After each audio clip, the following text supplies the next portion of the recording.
বন্ধুরা, আসসালামু আলাইকুম রহমতুল্লাহি বারকাতু। আশা করি সকলে ভালো আছেন। সকল জাতির প্রতি আন্তরিক শুভেচ্ছা এবং ভালোবাসা। তো আজকে যাদের পেট পরিষ্কার হয় না, তো এই যে দেখতে পাচ্ছেন অপরাজিতা,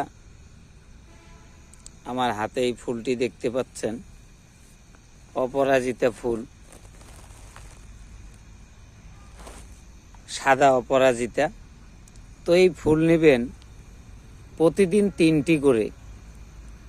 খুব সুন্দর এই ফুলটি খেতে লাগে। তো এইভাবে ফুলটা ছিঁড়ে নেবেন। নেওয়ার পরে এই সাদা অংশটি যেটি দেখতে পাচ্ছেন, এই ডাঁটাটি ছিঁড়ে ফেলে দিবেন। দেওয়ার পরে আপনারা শুধু এই অংশ সাদা 3টা করে খাবেন।